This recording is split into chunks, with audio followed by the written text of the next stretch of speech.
Nama saya Banyu. Nama yang diberikan orang tua saya dengan harapan saya akan membawa kesejukan seperti air. Hidup kami sederhana di desa, sebuah kehidupan yang mengalir tenang seperti sungai di pagi hari. Di antara sawah yang menghijau dan hutan bambu yang berbisik, kami menemukan kedamaian.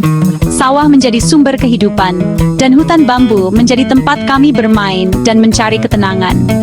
Waktu diukur oleh musim panen dan terbitnya matahari, sebuah siklus abadi yang menuntun langkah kami sehari-hari. Setiap pagi, mentari membangunkan kami dengan janji hari yang baru.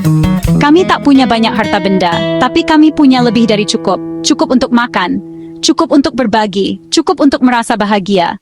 Kami punya satu sama lain, tawa yang mengisi rumah, dan cerita ibu yang menghangatkan hati di bawah cahaya redup lampu minyak. Cerita-cerita itu menjadi pelipur lara dan sumber kekuatan bagi kami. Bisik-bisik tentang perang yang berkecamuk di kejauhan, dan tentang Belanda yang terusir dari tanah ini, samar-samar sampai ke telinga kami. Kabar itu terdengar jauh, seperti gemuruh badai yang takkan pernah benar-benar sampai ke desa kami yang tenang ini. Kami merasa aman dan terlindungi dari hiruk-pikuk dunia luar. Lalu, suatu hari, kabar itu datang dengan derasnya. Belanda jatuh ke tangan Jepang, sebuah berita yang mengubah segalanya. Jepang akan datang menjajah negeri ini. Kata merdeka mulai bergaung di setiap sudut desa, memenuhi hati kami dengan harapan akan masa depan yang lebih baik. Kami menyambut mereka sebagai saudara dari Asia, dengan senyum dan hati terbuka, berharap mereka membawa perubahan positif. Kami membayangkan masa depan yang cerah, penuh dengan kemakmuran dan kebebasan, tanpa tahu badai apa yang sebenarnya menanti di balik cakrawala. Kami berdiri di tepi perubahan besar, yakin akan datangnya kebebasan yang telah lama kami impikan, sebuah era baru yang akan mengubah hidup kami selamanya. Namun kami tak sadar bahwa badai sesungguhnya, badai yang akan menguji ketahanan dan semangat kami, baru saja akan tiba. Badai itu kini tak lagi jauh di cakrawala. Ia telah tiba dan siap menerjang desa kami dengan segala kekuatannya. Kedatangan Jepang bukanlah pembebasan, tapi awal penindasan baru. Tentara mereka masuk dengan disiplin dingin, menghapus sisa harapan kami. Sekolah ditutup, budaya kami dibungkam, kami dipaksa tunduk dan belajar bahasa mereka. Hasil panen disita, kelaparan dan ketakutan jadi keseharian. Setiap hari kami membungkuk ke arah Tokyo, tubuh dan tanah kami bukan milik sendiri.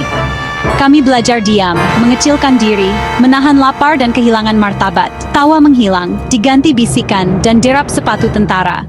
Harapan kami meredup, terjebak dalam bayangan matahari terbit yang dingin. Mimpi buruk dimulai dengan kata Romusha, sebuah istilah yang kini membangkitkan kenangan pahit dan trauma mendalam bagi bangsa kami. Kata ini menjadi simbol dari penderitaan yang tak terperi.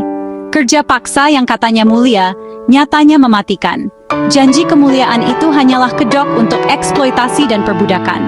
Banyak nyawa melayang sia-sia. Bapak dan banyak pria desa dipanggil, dijanjikan upah dan pulang cepat, sebuah iming-iming yang ternyata palsu belaka. Mereka dibujuk dengan harapan palsu, tapi tak pernah kembali. Mereka hilang ditelan kekejaman zaman. Keluarga menunggu dengan cemas, namun penantian itu sia-sia. Kakakku, kadek, diseret pergi, tanpa belas kasihan, tanpa kesempatan untuk berpamitan, meninggalkan luka yang tak pernah sembuh. Luka itu menganga, menjadi bagian dari sejarah kelam keluarga kami. Desa kami berubah jadi sunyi, kehilangan denyut kehidupan, kehilangan semangat, penuh perempuan, anak-anak dan duka. Mereka adalah saksi bisu dari tragedi yang menimpa desa kami. Kami bertahan hidup dengan mencari makan di hutan, memanfaatkan apapun yang bisa kami temukan, menipu tentara dan saling menguatkan. Solidaritas menjadi kunci untuk melewati masa-masa sulit. Setiap keluarga kehilangan orang-orang terkasih, harapan dan masa depan. Tapi dari keputusasaan tumbuh ketabahan. Ketabahan itu menjadi fondasi bagi kami untuk membangun kembali kehidupan. Kami belajar bertahan, menanggung janji yang dikhianati, dan menerima kenyataan pahit, dan menyalakan tekad diam-diam.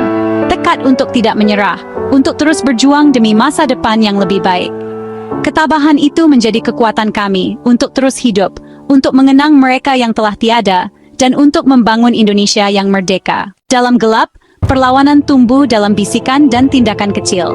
Petani merusak panen, perempuan memperlambat kerja, anak-anak jadi kurir rahasia. Malam hari, para tetua menanamkan kisah dan harapan, mengingatkan kami siapa diri kami. Saya jadi kurir bagi pejuang di hutan, membawa pesan dan harapan. Rasa takut selalu ada, tapi tujuan lebih besar berjuang untuk keluarga dan masa depan. Kami adalah jaringan bisikan, luka kecil bagi penjajah. Harapan tetap hidup meski rapuh, dan kami melindunginya bersama. Kami percaya suatu hari api kebasan akan menyala terang. Akhirnya, Jepang pergi tanpa perlawanan besar. Mereka meninggalkan jejak yang dalam, namun juga membuka jalan bagi harapan baru.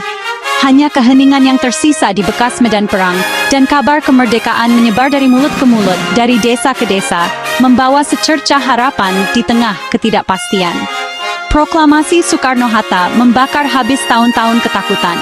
Setiap kata yang diucapkan menjadi bara api yang membakar semangat perjuangan. Kami menangis, air mata bahagia bercampur dengan duka yang mendalam. Bersorak, suara-suara kemenangan menggema di seluruh negeri, menyatukan kami dalam satu tujuan. Mengibarkan bendera merah putih, simbol keberanian dan pengorbanan, berkibar tinggi di angkasa. Kemerdekaan dibayar mahal, dengan darah, air mata, dan nyawa yang tak terhitung jumlahnya. Bapak dan kadek tak pernah kembali. Mereka adalah bagian dari harga yang harus kami bayar untuk kebebasan ini. Kami membangun kembali hidup, sawah, dan rumah. Dengan semangat yang baru dan harapan yang membara. Kini untuk diri sendiri, tanpa bayang-bayang penjajah yang menghantui. Tanah ini milik kami lagi, warisan dari para leluhur yang harus kami jaga dan lestarikan. Menanam padi jadi lambang kebebasan, simbol kemakmuran dan harapan akan masa depan yang lebih baik. Anak cucu kami hidup dalam dunia baru, dunia yang kami perjuangkan dengan segenap jiwa dan raga. Bebas bermimpi dan belajar, tanpa batasan dan tanpa rasa takut. Kisah ini untuk mengingatkan bahwa kemerdekaan adalah anugerah yang tak ternilai harganya. Kemerdekaan bukan hadiah, tapi harta yang harus dijaga, dirawat, dan dipertahankan dengan sekuat tenaga. Menjadi merdeka berarti punya suara, hak untuk menentukan arah bangsa dan negara, pilihan, dan tanggung jawab membangun masa depan yang lebih adil, makmur, dan sejahtera bagi seluruh rakyat Indonesia.